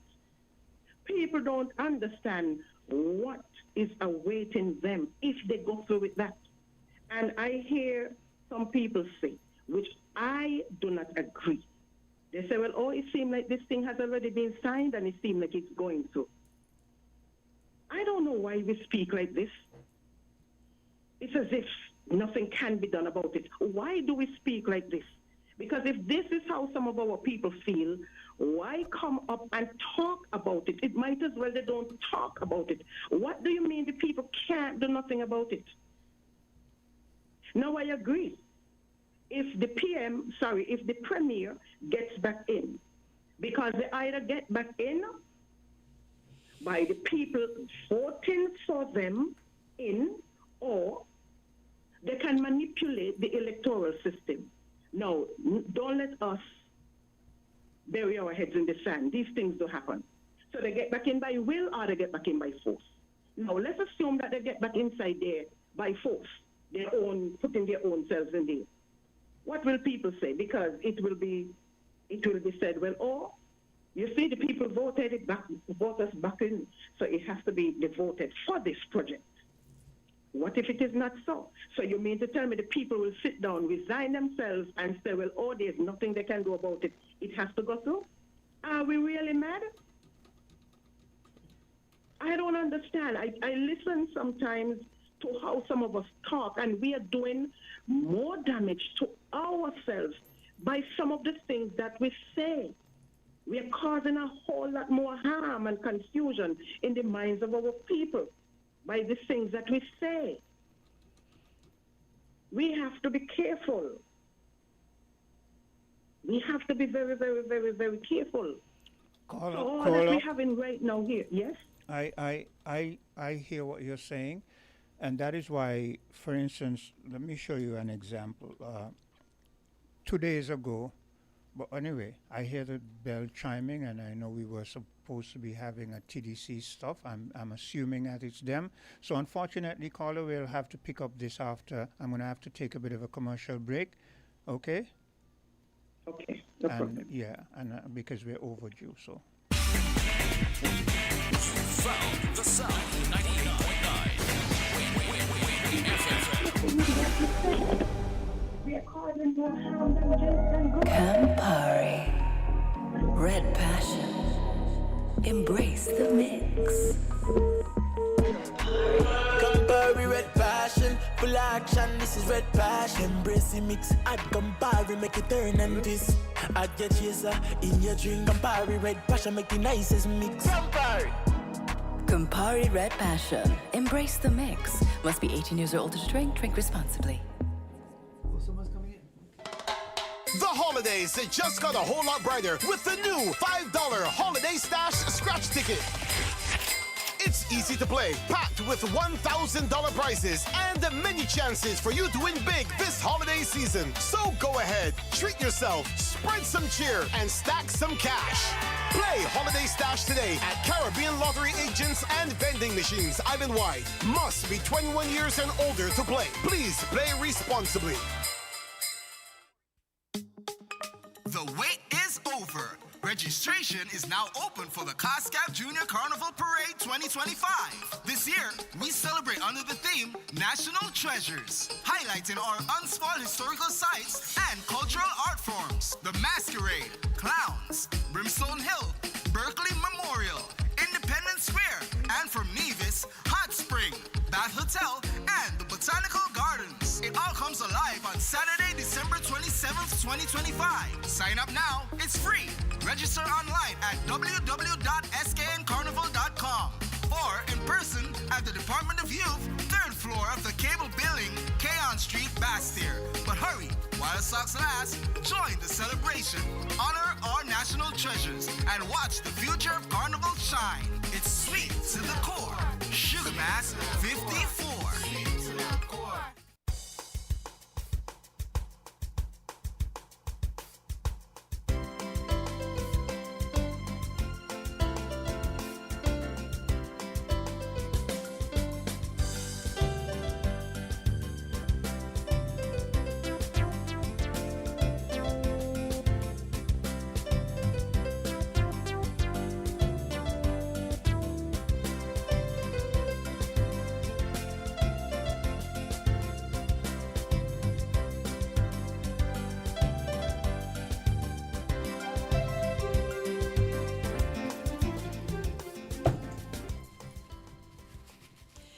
And we're back on Island Tea, just about 24 minutes after 9. As you can see, Santa's helper has my tongue tied right now. He said he just landed his sled in the, what do you call, the square. So he's hot and bothered, as you saw him mopping his brow just now. Yes. So he came in here in a frenzy. Yes. I'm sure. For those of you watching, you can see his apron. It's full of bells. He's just having a whole, oh my. Dominic is just doing himself today. Dominic, good morning. Welcome back to the studios of Island Tea. Good morning. Thank you kindly. And yes, I am jingling our TDC bells. TDC bells, our holiday season has started, and of course, I see Santa made you shave your beard. He says only one man in the place. Well, to be fair to you, I've been downgraded to elf status. Yes, he does have one. His elf apron. The only thing missing is the hat and maybe the white beard and the shoes. So it's our Holly Jolly Shop TDC group Christmas promotion, and for those persons who are wondering, hey, what's that? Is it something that Santa sent, or is it something that TDC is doing? But let me just tell the listeners this morning and the viewers that today the Shop TDC team will be in the Independence Square joining the small business unit, and they'll be featuring their particular products, some of their Christmas initiatives, and they'll be telling you how best those persons who visit the booth from 9 a.m., well, it should be 9, let's say 10 now, from 10 a.m. until 3 p.m., how best Shop TDC Group can meet your holiday needs. There's a whole bunch of promotions that we have lined up. I'll give you just a bit of some of them, but I'd first like to start off with the initial things that you can get for the holiday seasons from Shop TDC Group. First off is the wish list. So you go to shoptdcgroup.com and you create your wish list from items that you see on site. Of course, the number has gone up now. I think it's over 8,000 plus products that we have online, and it's increased since. Okay. So you could actually create your wish list and share that wish list with John. You can share that wish list with Quint. You can share that wish list with Dominic, and those persons can purchase those items on Shop TDC Group. For those persons who are part of our loyalty program, the TDC Mega Rewards program, they benefit as well. Every time you shop on shoptdcgroup.com, you get points. And those points can be used for future purchases in store. Okay. So you shop online, but you go in store to get John a 2026 diary, and you may not have your credit card, you may not have your checkbook, you may not have your debit card. You simply ask the cashier, how much points do I have? Oh, you have 500 points.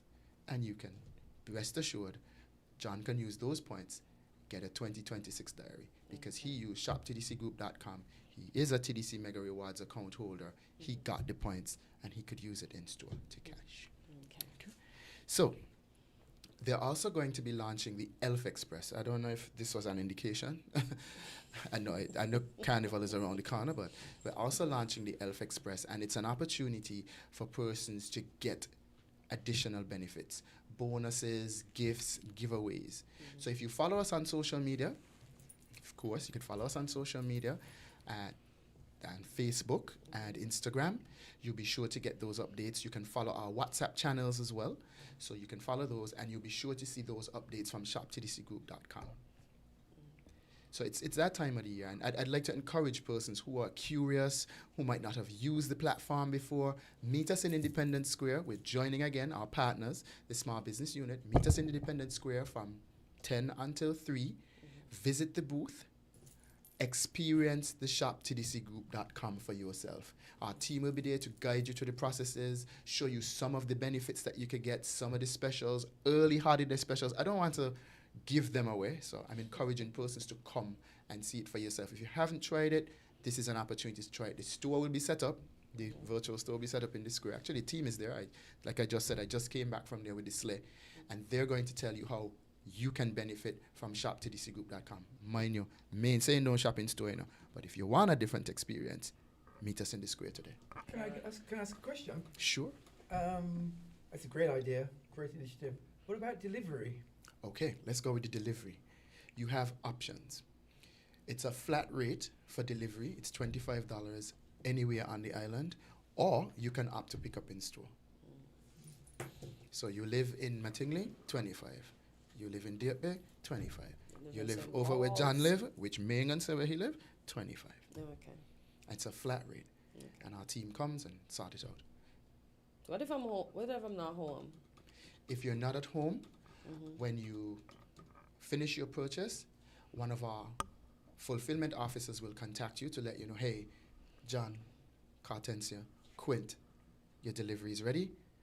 When can we deliver? Okay. Is 10 a.m. a good time on Sunday? I know you might be at church. What about 4? We have that set up because it's part of our ongoing customer experience. We've done quite a bit of work at TDC in the last couple of months, and it's ongoing. We're aiming to create the best customer experience for our customers and clients, whether you shop in-store or online. So we're giving you a different experience with the online. So try it. Have you tried it, John? May I ask you a question? Have you tried it? That's a good idea. You have? Not yet, no. Well, you're going to meet me in the square after? There You got you up go. until 3. Sign up for sure. You make sure that you shop online. It gives you a different feel. It's the convenience. When I speak to staff about Shop TDC Group, I always use this analogy. It's 1 a.m. No, Hillary Clinton is going to call. It's 1 a.m. and the tap is dripping. You might know exactly what to get, or your plumber might be available. You know, who knows? You can go online, purchase the items, and at 7:30, pick them up in the store, or you can arrange like Cartencia. What if I'm not at home? You can arrange to have them delivered. You could arrange to have the plumber pick them up. It's that kind of accessibility and convenience that Shop TDC Group brings.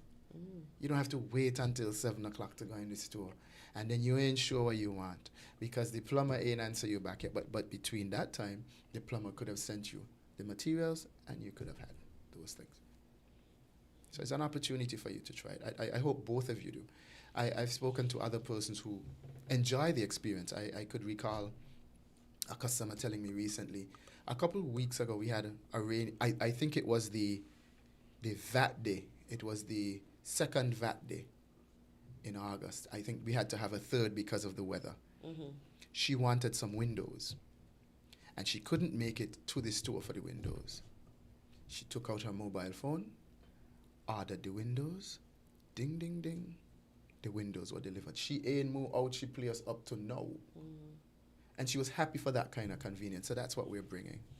A different type of service, same TDC quality, same TDC service. So the Holly Jolly Shop TDC Christmas, that's what will be happening? That's what we're launching today in the square, as well as the Elf Express. No, I'm not one of the elves. Quint, I'm not one of the elves. I just borrowed this, okay? Dominic probably heard us talking about the clown and the clown suit this morning, so he came with the bells. Because you remember, Dominic, back in the day when the clown suits were worn, you heard the bells when they walked in. The only thing you hear, the bells, yeah. Yeah. And then you see them. You see them, right. yeah. But you knew they were coming. You knew they were coming. So, although we knew you were coming today, we appreciate you bringing the elf bells. That's a suggestion for me to wear a clown suit later on in the year. No. Not at all, unless you're going to play with the clowns. Well, but as we said, we don't have the authentic clowns anymore. So we're glad that you brought the bells. I'm just happy to jingle the bells. That's all. All the way back to the square. The square to the sleigh to go back to the North Pole. See, Dominic, I now I know why when I was coming to the square early this morning, I saw all of those tents. Yeah. I remember seeing a whole line of tents going one way, a whole line of, and I was wondering, like, what is this going to be about? So now we know. Well, it's part of an issue. I'm going to give a plug for our partners who gave us an opportunity. The Ministry of Small Business, Entrepreneurship, and so on. They've created an opportunity for us. So they're having fair in the square, and it's quote unquote a local marketplace, everything local. So we have a lot of local entrepreneurs there. It's an opportunity for them to showcase their talents. I want to give a squeeze in again, since I'm still on TDC. One of the things we want to do, or one of the things we endeavor to do, is to create a similar space. So that's something we are working on, right? So we want to give our locals an opportunity as well to promote and sell their products via Shop TDC. Okay. I notice you keep referring to the sleigh, right? So what brought the sleigh? Well, the sleigh. Deers or donkey? Remember we're in the Caribbean, right? Swimming dares, you never know. I'll be honest with you, It took me and a few other persons to bring this. That's why I had to wipe off first. I was sweaty, so it really took me and a few other persons to bring this sleigh. And since we have a little time for the sleigh is going to be used as part of what we call shop and share. It's I'm giving away the secrets, part of the secrets for today. Years ago, we started an initiative when we had the TDC Business Center called Shop and Share, which is where we encourage the public to shop during the school time and share something with those less fortunate. So we are bringing the sleigh for holiday shop and share. Good initiative. Yeah. As John said, good initiative. The elves will be out, so you know what I mean. So let me ask John now. John, are you a Christmas person? Yes, very much. Okay. And in fact, I wanted to talk about Christmas in my invitation here today. Well, you'll be able to do so Christmas quite soon. and Carnival. Yeah. I have And we something to say started it, about and we didn't even collaborate because I said it's Friday, it's Christmas time. Let me just incorporate that and bring down the topic a little cool. Yeah. Can we go back to that? Yeah, we could have. Now we have. Now that I've jingled my bells. Jingle his bells. After Dominic, we definitely can go back to that. So Dominic, your time is nigh. So can you just remind the folks what is happening today and where they can find your little elf self? So today, the TD Farm Shop TDC Group will be in Independence Square partnering with the Ministry of Small Business and Entrepreneurship, and we'll be featuring our Holly Jolly promotion. I'm inviting the public to come out, not just to support the other local entrepreneurs, but to experience Shop TDC Group for themselves. A whole lot of shopping experience. Learn about some of our holiday specials that are coming up, how you can benefit, the giveaways, etc. Look out for our tent. It has this sleigh. That's the only one that has a sleigh. And I'll be there with the team making sure that your experience on shoptdcgroup.com is like no other. But we can't guarantee you any snow. Well, no, not yet. I mean, it's a little early for that, but I could make the wish list. Make it on the wish list. Anything is possible. Anything is possible.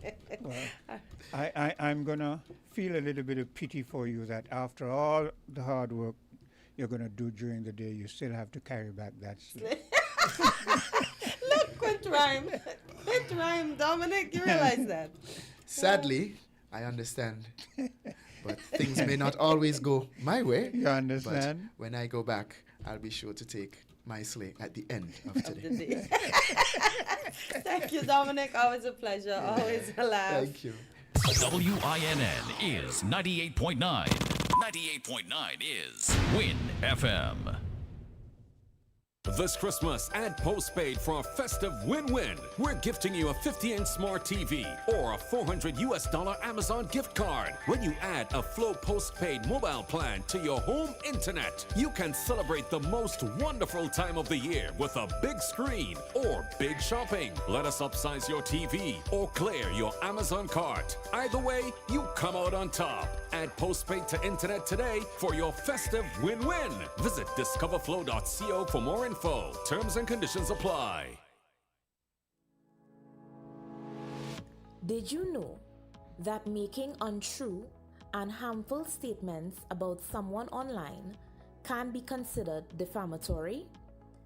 Defamation occurs when a statement damages someone's reputation, exposes them to hatred or contempt, causes others to shun or avoid them, or discredits them in their profession or trade.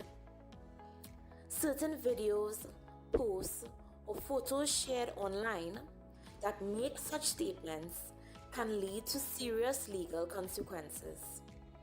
It is important that you protect yourself by always being mindful of what you see on social media. Always verify your facts, avoid spreading rumors. And remember, words have power. When it comes to social media, always think before you type. This message was brought to you by the St. Kitts and Nevis Bar Association. The clock is ticking. It's Hartsford's Building and Nevis Centers and Builders Paradise Christmas Countdown Sale. This Thursday, December 18 to that day, December 20. Enjoy 30% off store-wide all weekend. Plus 12% VAT on that day, Saturday, December 20 on everything you need before the holidays. Don't wait. Time is running out to save big before Christmas Day. Build with us at Hartsford's Building and Nevis Centers and get everyday low prices at Builders Paradise.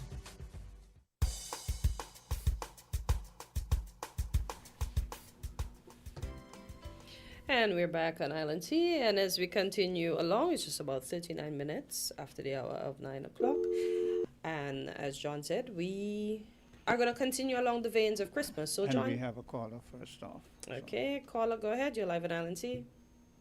Yes. Quinton Cartensia. Yes, I would like to say something else quickly.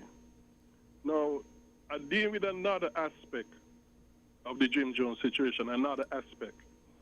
Jim Jones in America used to fight for civil rights for blacks and so.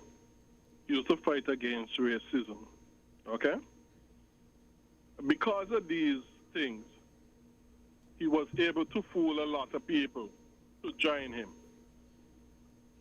You see, a lot of times we get fooled because a lot of people are doing good things and we get fooled to think that they are nice people.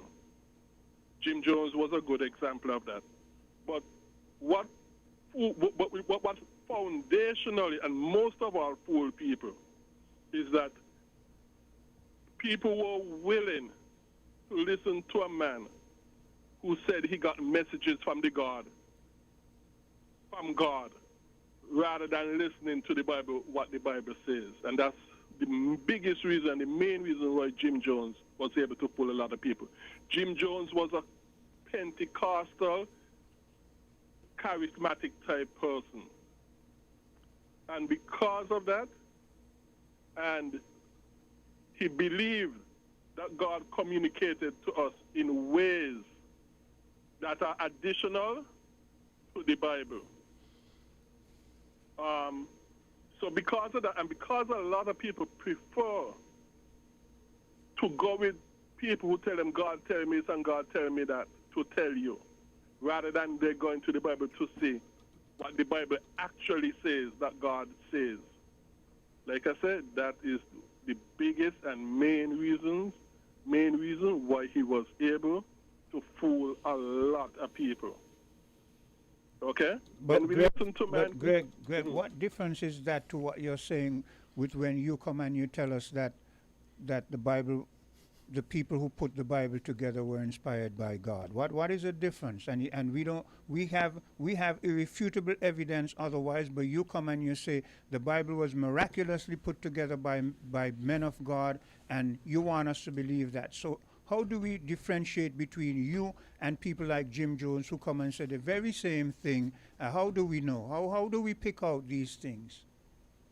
Well, the men who wrote the Bible, like Moses, Joshua, King David, Paul, Peter, and so on, those men, okay, they gave, not only did they say that they spoke with Jesus, not only did they say that they spoke with God, they gave signs, like Moses parting the Red Sea by the power of God, the apostles casting out demons because they had the gift of miracles and that sort of stuff.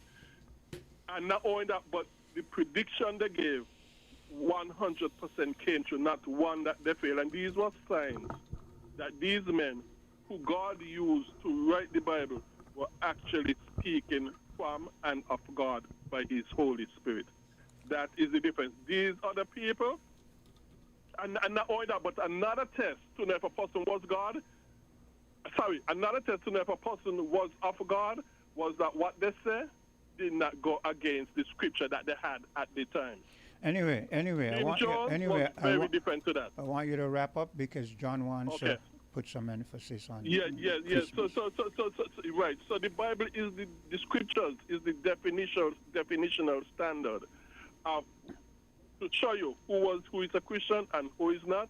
And it's when we forsake the Bible and think God communicates to us today in other ways other than the Bible only, you are ripe pickings for the false prophets and false teachers like Jim Jones and others to fool, deceive for your destruction and your death. Yeah. Take Okay. care. Yeah. Before you come in, John, let me say this. We live in a world where, because we're human, it's almost impossible for us to see into the minds of people and know who they are. So we've got to be very cautious of almost everybody who comes and says they're this or they're that or whatever, and think about what they bring and how it affects us. Because if you look at what's happening here in the Caribbean and around the globe, there's a particular church here. I'm not even going to call the name of the church, but there's a particular church here, and its history starts in racism. It was founded in racism. Their founder said he was a prophet in some desert in the United States of America, and God told him to found a church, and he was a racist. That church has evolved today where it's right here in the Federation of St. Kitts and Nevis.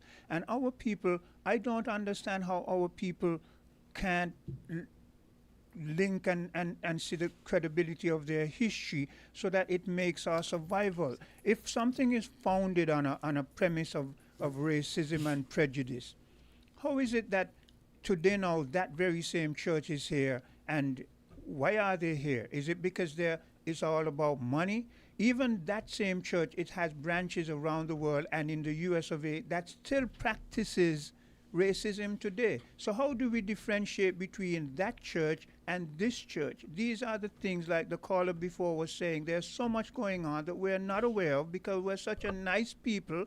We love everybody, which is good to love, but you better be careful about the things we do because it could be detrimental to us. Now that was harsh, but so I'm going to go now to John and let him tone it down with his season's input. Christmas and Carnival. So you can go right ahead.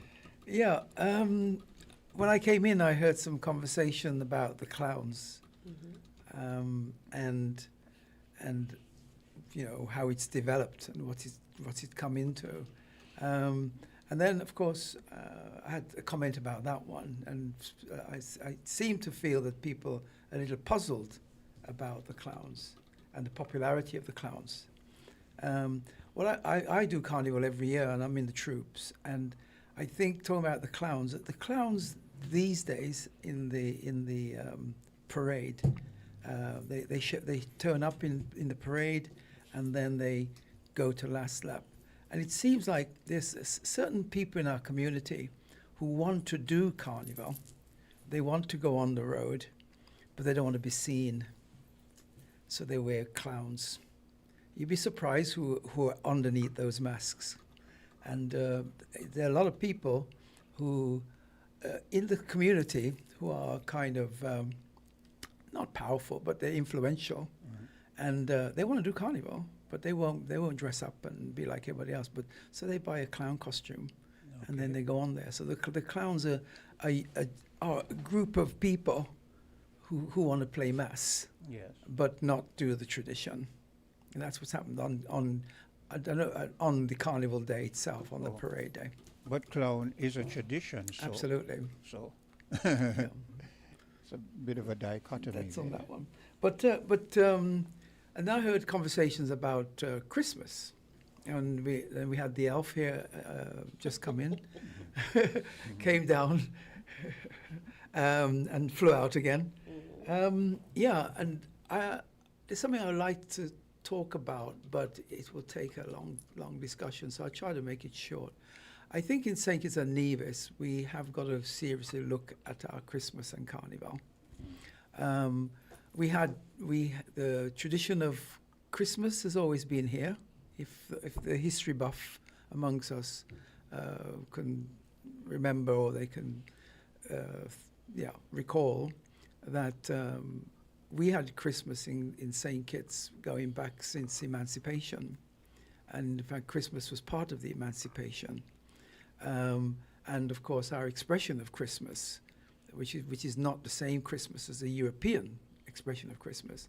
Our expression of Christmas was a voice of our culture that came from Africa, the stories of going back to the griot traditions, the stories in the plantations the mystic element. A lot of our characters are the Jumbies or whoever.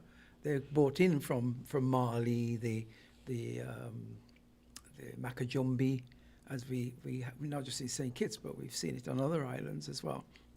These are traditions that's come from Africa, and those were our hallmark of Christmas. When emancipation came, we were kind of allowed to entertain the planters with our traditions, and St. Kitts was built culturally on when people talk about culture in St. Kitts, we now talk a little bit about food culture. We can talk about other types of culture, but we seem to think it's masquerade, Makajumbi, and the bull. But that's what we had for our culture, and that's what we did at Christmas time. And we all remember, like the lady was talking about this morning, when they were coming over the hill, where we heard the jingle, the bells, or we heard, the drums beating. We knew they were coming, and the children, they knew they had to hide because the Makajumbi was going to come and scare them to death. And this all happened around Christmas time.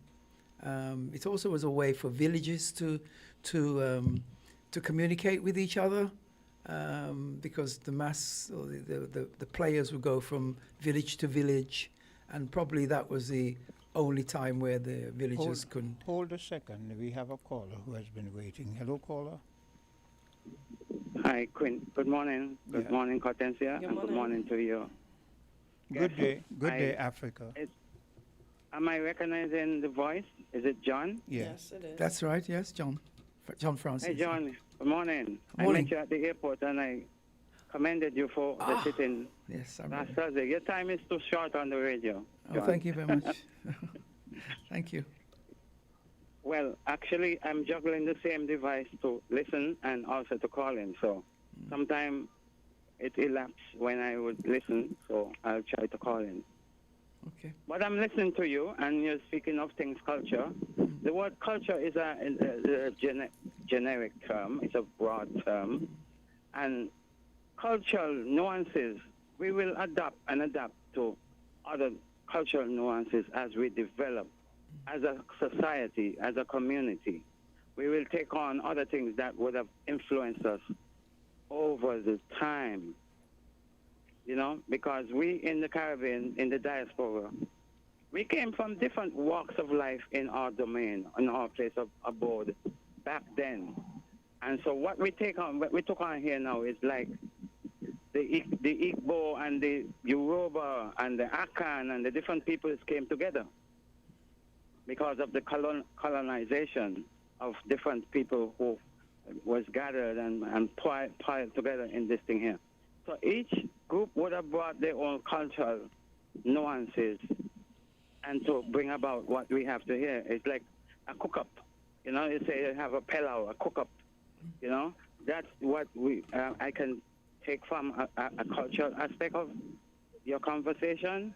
Absolutely. And the bull, like I have a program, so the bull and the clown and all of these folklore troops took on a life on their own by we who came add to that nuance, those nuances, and to bring about what we call the mansion bull or the clown and the different aspects of our folklore troupe with the different colors that mixed to it. Absolutely. In terms of the costumes. Absolutely. And that is what I'm taking from your your contribution this morning. Absolutely. And, I think you're perfectly right, because it's hard to say, where the Makajumbi comes from, exactly. Trinidad, they have people on stilts, and we have them on stilts. It says West Africa. It's West Africa, Mali, I believe, or in the Mali Kingdom, which was quite a big place at the time. But there's a particular place in Africa, I can't recall the name of the place right now, where they do a traditional kind of a dance, where they have on this kind of a suit and they're barefooted and their feet are moving rapidly, right? It seems in the Cameroons. Okay, it seems as if though their part of their culture has the Makajumbi in it, right? I would have to dig a little bit further and find out. But I was perusing them over time, and I came across where they actually had the Macajumbi in their culture. So going on from there, we have Christmas. So when Christmas for us Caribbean people is different to the Europeans. You know, we were talking about Christmas trees. Did we talk about it on air, or was it off air? We were talking about it. Oh, you're talking about Christmas trees, and people think Christmas trees have always been here. I mean, Christmas tree is a Victorian thing. It was Queen Victoria and her husband, her hubby, Prince Albert. So what did petitions and divisions use as Christmas trees before we got into the Christmas tree tradition? Well, the Christmas tree tradition, it's a European. Yeah. A lot of European countries don't celebrate the Christmas tree as part of their Christmas. Okay. You know, some of them in Denmark, they celebrate like what's his name again? The Elf? TDC guy, the elf. They celebrate the elf in Denmark for Christmas. Germany, I can't remember which they celebrate. Not everybody use Christmas. It's But the that English is- people that who is- want to do Christmas trees. That is what Africa was saying. As we advance over time, we morph, because to answer your question, before we picked up the Christmas tree, we didn't have a Christmas tree. Okay. We adopted it from, as John said, the European culture. I don't know where Albert got it from, but he, and then it spread. Yeah. And then of course you had the introduction of Christmas was always here, and it created an economy. Yeah, people eating, people drinking, people dancing, and then we know what happened in the early 1900s with the growth of Carnival in Trinidad, and Trinidad. We don't have to go. That's their experience, but by the time Carnival came to us in St. Kitts, these were the times when there were a lot, and we had trade unions, and we had the growth of the Labour Party that was going on, and then we had also the businessmen coming into St. Kitts. In the early days, you know, we have the trading families, you know, whether they're from Trinidad, who moved from they were getting rich with the oil and moving into the region. I mean, a lot of people from in St. Lucia, in Dominica, and in St. Kitts. So a good proportion of our people hailed from Trinidad. Their families come from Trinidad, and they brought up to St. Kitts with them the new carnival that was happening in the early 1920s, 1930s. And then by the time it got to St. Kitts, it was felt that by the traders here in St. Kitts, the people who were bringing goods and importing goods, they saw the economic value of carnival. People were buying more, people were consuming more at Carnival.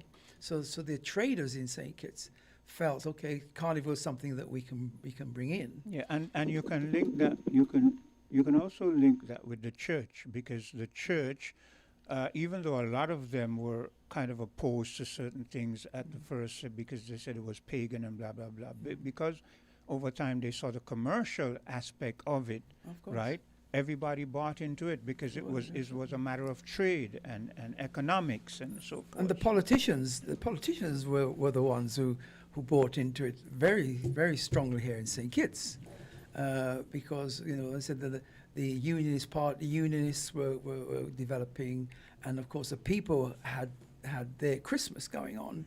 So then a decision was made. I don't know where it was made or how it was made, to not have Carnival in the Lent era. Okay, one of the reasons I think is because St. Kitts is a Church of England, and Lent is Catholic. And so you have now, so somehow they moved the Carnival from Lent into Christmas. And of course, so you had a sort of merger of the commercial aspect, the cultural aspect, and then that was the foundation of the carnival that we have today. And now people are saying, especially those of the religious faction, are saying it should be moved again because it is becoming too vulgar and too. Well, I'm saying the same thing too, but not because of vulgarity. I'm saying the same thing. Because it takes away from Christmas? It takes away from Christmas. It doesn't make economic sense having Christmas carnival. So fast forward now to carnival in St. Kitts. All right, we've talked about carnival. We've talked about Christmas, and they are two different things. Yeah. Yeah. Carnival and Christmas are two different things. And in St. Kitts, what we do, we have now we call it the season. Yeah. Everybody calls it the season because there's no definition of what the season really is. Yeah. And suddenly the commercial guys would start going, and they won't talk about Christmas very much. Sorry, Carnival very much. A little bit.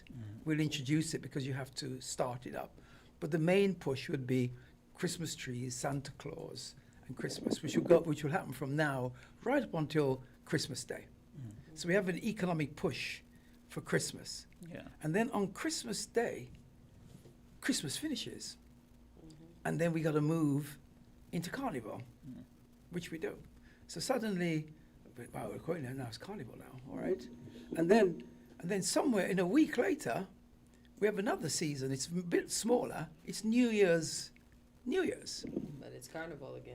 And it's Carnival again. But it's New Year's, and everybody celebrates, Old Lang Syne and everything else. So we have three things. So let in me one. see if I'm understanding you correctly, because you say you are one of those who feel it should be moved again. Yeah. So if I'm understanding you correctly, then, because you also said it didn't make good marketing sense.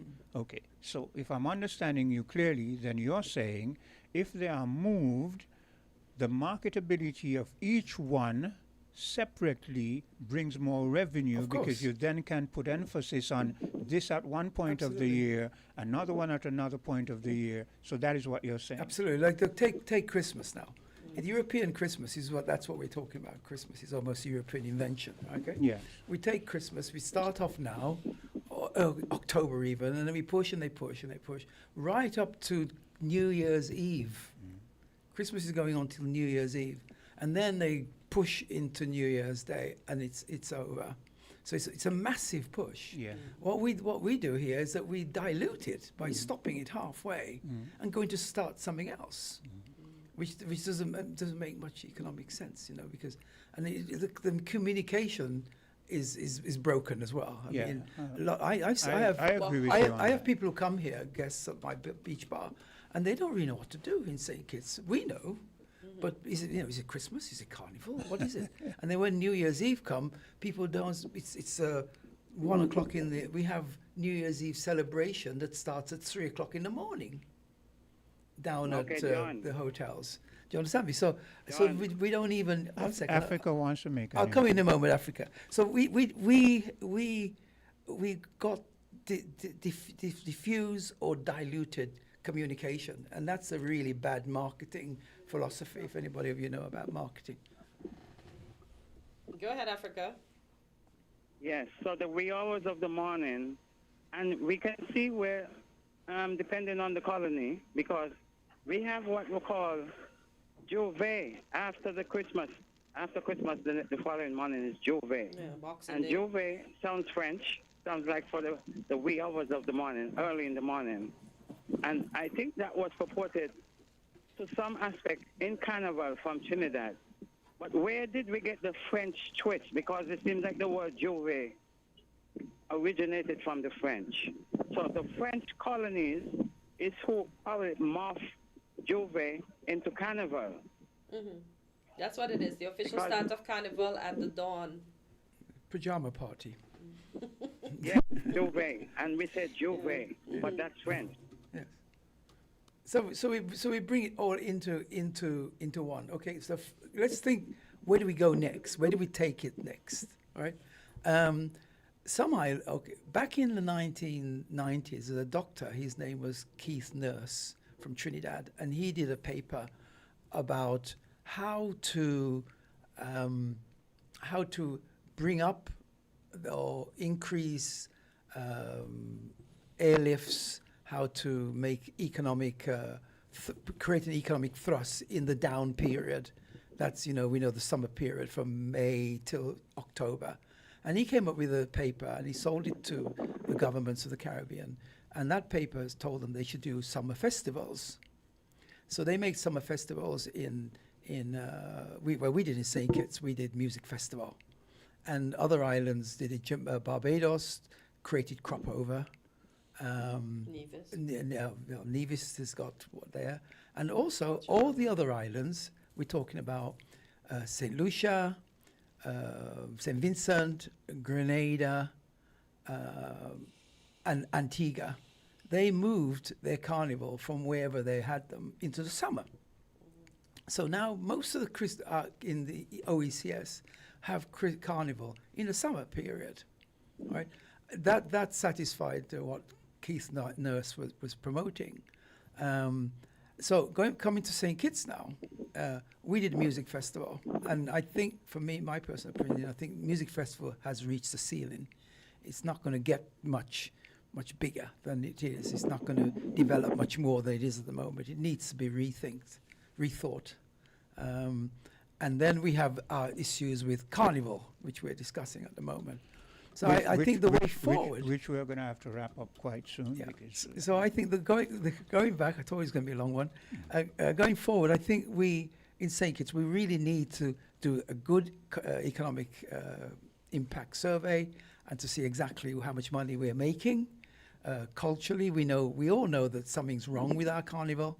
Culturally, whether it's naked girls on the streets or whether it's the church giving us problems or whatever it is, we need to look at carnival. But when you speak about naked girls on the street, I don't see us moving away from that, because if you look at Trinidad and Rio de Janeiro or in Brazil, in Brazil and so forth, you see where they're all about nudity, and it seems as if though we're following that trend, we're seeing less and less of the attire. So I don't see us moving away from that. Well, that's the point I'm making.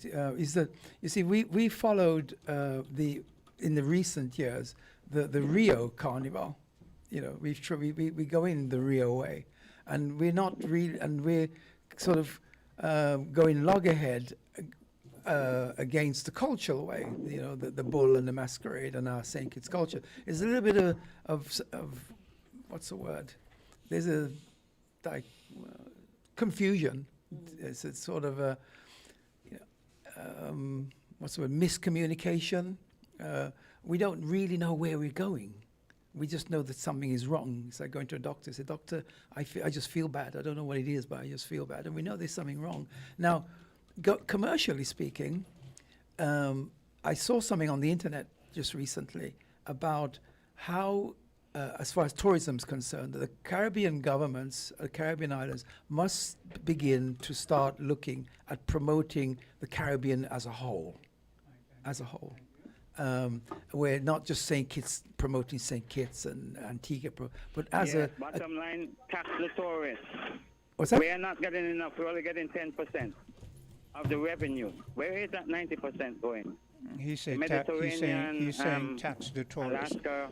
Oh, tax the tourists. Yes, but bottom line, we're not getting Africa, enough back for money. Africa and John and Hortensia, we're going to have to wrap up now. We're 7 minutes over. Thanks for listening. Yeah, okay. So, John, you can wind up your point. That yes. You were Okay, I just wind up to you say said, that. You said there's something wrong. We went to the doctor and we said. Yeah, I think we, in short, I think we need to, if for example, if all the carnivals were in one period, in the summer period, we can then promote the Caribbean as a whole. I think that's the next generation of how the Caribbean is going to be promoted in the next 20 years.